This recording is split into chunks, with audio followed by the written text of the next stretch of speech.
अगर आपने अभी तक हमारा चैनल सब्सक्राइब नहीं किया तो अभी सब्सक्राइब करें और बेल आइकॉन को क्लिक करके हमारी लेटेस्ट वीडियोस के बारे में अपडेट जानें। नमस्कार, आप देख रहे हैं मीडिया हलचल। मैं हूं आपके साथ कृष्णा यादव। आज हम बात करेंगे जिस तरह से समाजवादी पार्टी परशुराम का मंदिर बनवाने का ऐलान करने के बाद जिस तरह से उस पर राजनीति चल रही है। आज हमारे साथ खास बातचीत करने के लिए राहुल दुबे जी हैं, जो मऊ के मधुबन विधानसभा से हैं और काशी विद्यापीठ से छात्र संघ अध्यक्ष भी रह चुके हैं और मधुबन विधानसभा में बहुत सक्रिय नेता की भूमिका इस समय निभा रहे हैं। हम इनसे जानेंगे कि जिस तरह से जब से अखिलेश यादव जी ने कहा है कि हम परशुराम का मंदिर बनवाएंगे, उसकी मूर्ति लाने के लिए भी अभिषेक मिश्रा जी भी गए उसको, तो जिस तरह से राजनीति चल रही है, आप क्या कहेंगे? सबसे पहले मैं आपके चैनल को ढेर सारी बधाई एवं शुभकामनाएं देता हूं। और जैसा कि आपने पूछा कि समाजवादी पार्टी परशुराम जी की मूर्ति बना रही है, मैं आपको बता दूं कि समाजवादी पार्टी हमेशा ब्राह्मणों को एक उच्च सम्मान देने का काम किया है। और समाजवादी पार्टी में जब नेताजी मुख्यमंत्री थे तो परशुराम जयंती पे उन्होंने अवकाश किया था। जब माननीय अखिलेश यादव जी मुख्यमंत्री थे तो उन्होंने भी अवकाश दिया था। जब से ये भाजपा सरकार आई है, परशुराम जयंती का अवकाश बंद हो गया और इस भाजपा सरकार में लगातार ब्राह्मणों की हत्याएँ हो रही हैं। कोई ऐसा दिन नहीं जा रहा है जिस दिन ब्राह्मण की हत्या न हो। ये कंटिन्यू, ये पूरी सरकार ब्राह्मण विरोधी सरकार है और इस सरकार से ब्राह्मण समाज इतने ज़्यादा परेशान हो गए हैं कि मतलब जिसकी आप उम्मीद नहीं कर सकते हैं। ये सरकार मतलब एक टारगेट कर रखी है ब्राह्मणों को कि हम बस ब्राह्मणों को परेशान करेंगे और इस सरकार से ब्राह्मण पूरी तरीके से नाराज़ है। जब से समाजवादी पार्टी के राष्ट्रीय अध्यक्ष ने परशुराम मूर्ति बनवाने का ऐलान किया, उस पर कंटिन्यू लगातार राजनीति चल रही है। उसके बाद बसपा सुप्रीमो मायावती जी ने कहा कि हम उससे बड़ी मूर्ति बनवाएंगे। उसके बाद सुहेल देव के राष्ट्रीय अध्यक्ष ओम प्रकाश राजभर ने कहा। तो क्या लगता है, क्या परशुराम मूर्ति को लेकर फिर एक बार राजनीति शुरू हो गई? देखिए, रही बात बसपा की, तो उस पार्टी के बारे में हम क्या बोलें, जिस पार्टी का कोई विचारधारा ही नहीं है, जिस पार्टी की कोई भूमिका ही नहीं है। और रही बात, उनका स्टेटमेंट था कि परशुराम जी की मूर्ति वो बनवाएंगी, तो उनकी भी तो सरकार रही है। उन्होंने अपने सरकार में कितने बड़े स्तर में ब्राह्मणों को छला है। तो ये ब्राह्मण समाज जानता है कि बसपा सुप्रीमो मायावती जी ब्राह्मणों के साथ क्या करती हैं, तो उनको ये बताने की आवश्यकता नहीं है। ब्राह्मण समाज जानता है कि ब्राह्मण समाज के लिए अगर कोई भी हित का काम किया है तो वो समाजवादी पार्टी ने किया है। इसलिए मैं आपके चैनल के माध्यम से मैं उत्तर प्रदेश के पूरे ब्राह्मण समाज को ये बताना चाहता हूँ कि हम लोगों को अगर किसी ने सम्मान दिया है तो वो समाजवादी पार्टी ने सम्मान दिया है। हमारे राष्ट्रीय अध्यक्ष माननीय श्री अखिलेश यादव जी ने सम्मान दिया है और इस बार उत्तर प्रदेश के पूरे ब्राह्मण अखिलेश जी के साथ खड़ा है और ये पूरा ब्राह्मण समाज 2022 में अखिलेश जी को मुख्यमंत्री बनाने जा रहा है। अच्छा, आपको क्या लगता है, आप कह रहे हैं कि ये सरकार ब्राह्मण विरोधी सरकार है, लगातार ब्राह्मणों की हत्याएं हो रही हैं। आप ऐसे उत्तर प्रदेश में कई ऐसे जिलों के विधायक हैं जो ब्राह्मण हैं, जो बीजेपी के खुद विधायक ब्राह्मण हैं, वो विरोध कर रहे हैं। तो ऐसे में क्या लगता है कि वास्तव में पूरा ब्राह्मण समाज एकजुट होकर समाजवादी पार्टी की तरफ जा रहा है? जो बीजेपी के ब्राह्मण विधायक हैं वो मैं मानता ही नहीं वो ब्राह्मण ही हैं। वो मुझे नहीं लगता है कि वो ब्राह्मण हैं। और अगर ब्राह्मण होते, अगर बीजेपी के जितने भी ब्राह्मण विधायक हैं अगर वो ब्राह्मण होते तो इतनी सारी हत्याएं जब से ये सरकार बनी है भाजपा की, उस पर उनका क्यों नहीं बयान आया? गलत तरीके से इनकाउंटर, फर्जी तरीके से मारना, केवल इस पूरे उत्तर प्रदेश में पंडित ही टारगेट किए जा रहे हैं। और मैं नहीं मानता हूँ कि जो बीजेपी में ब्राह्मण विधायक हों ब्राह्मण हैं। अगर ब्राह्मण होते तो उनका खून खौलता इस सरकार से। वो अगर उनके शरीर में आत्मसम्मान नाम की कोई चीज़ है तो वो अगर ब्राह्मण है तो वो छोड़ दें भाजपा।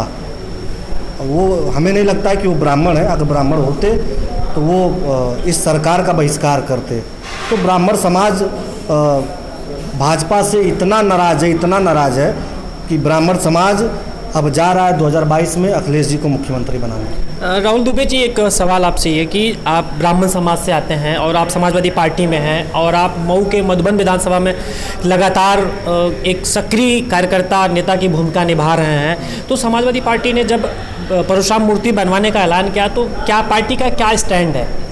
देखिए, पार्टी का स्टैंड है कि अब हम लोग जो भी समाजवादी पार्टी की नीतियाँ हैं, जो भी अखिलेश यादव जी का संदेश है, उस पूरे संदेश को गांव-गांव, गली-गली, शहर-शहर पहुंचाने का काम कर रहे हैं। और अखिलेश जी ने जो काम किया है अपने 5 सालों में, जो समाजवादी पार्टी ने काम किया है, हम लोग अपने काम को जनता को बता रहे हैं। भाजपा ने इस पूरे कार्यकाल में बस जनता को ठगा है, झूठ के नाम पे जनता को ठगा इसने, और ये सरकार जा रही है। और इसमें, इस पूरी सरकार में कोई अगर टारगेट है तो वो ब्राह्मण समाज टारगेट है। उनकी हत्याएं खोज के हो रही हैं।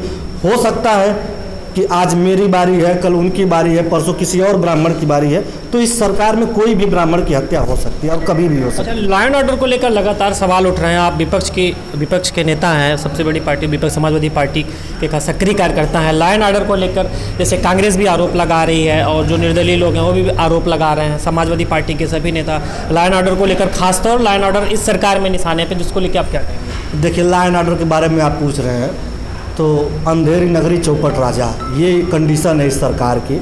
और रही बात, तो ये सरकार ठोको नीति पे काम कर रही है। कभी जनता पुलिस को ठोक रही है, कभी पुलिस जनता को ठोक रही है। तो ये सरकार, लॉ एंड ऑर्डर यही है। हमसे बेहतर आप जान रहे हैं और मैं आपको बधाई देता हूँ कि आप इस सच्चाई को पूछ रहे हैं। अब हो सकता है आप खुद में सतर्क रहिएगा, क्योंकि ये सरकार पत्रकारों की भी हत्या करवा दे रही है। पत्रकार भी इस सरकार में सुरक्षित नहीं है। तो मेरा निवेदन है कि आप खुद से सुरक्षित रहिएगा, क्योंकि इस सरकार के भरोसे सुरक्षित होना किसी की जिम्मेदारी नहीं है। जो भी सुरक्षित है वो अपने से सुरक्षित है। ये सरकार न किसी की सुरक्षा की जिम्मेदारी ले सकती है। लॉ एंड ऑर्डर पूरी तरीके से फेल है। इतने बड़े महामारी में, कोरोना काल जैसे महामारी में इस सरकार की कोई व्यवस्था नहीं है। मजदूर रास्ते में मर गए कोरोना के नाम पे। जगह जगह कोरोना सेंटर पे सांप निकल रहे हैं, उनको सांप इंसानों को काट ले रहा है। तो इस क्या व्यवस्था है इस सरकार की? बस सरकार भाषणबाजी में आगे है, भाषण दे रही है सरकार। अखिलेश जी के कामों को, समाजवादी पार्टी के कामों का फीता, अभी तक इनका कार्यकाल अब 1 साल में पूरा हो जाएगा, अभी तक हमारे ही कामों को ये फीता काट के अपना काम बता रहे हैं। इस सरकार से हम क्या उम्मीद रख सकते हैं? एक लास्ट सवाल आपसे, जिस तरह से इस समय विरोध चल रहा है, विपक्ष के लोग विरोध कर रहे हैं और आप पूर्वांचल से आते हैं और पूर्वांचल ही लखनऊ की कुर्सी तय करती है, तो ऐसे क्या लगता है 2022 में समाजवादी पार्टी की सरकार एक बार फिर आएगी, या आप लोग किस तरह से मेहनत कर रहे हैं? देखिए, मैं आज आपको एकदम पूर्ण विश्वास दिला रहा हूँ कि 2022 में अखिलेश यादव की सरकार आ रही है, वो भी पूर्ण बहुमत से। और हम लोग जनता को सच्चाई बता रहे हैं, क्योंकि भाजपा ने झूठ फैलाने में भाजपा सफल रही है। जनता को भाजपा ने छला है, ठगा है और जनता के साथ अन्याय हुआ है। उत्तर प्रदेश की जनता के साथ अन्याय हुआ है, किसानों के साथ अन्याय हुआ है, गरीबों के साथ अन्याय हुआ है, मजदूरों के साथ अन्याय हुआ है।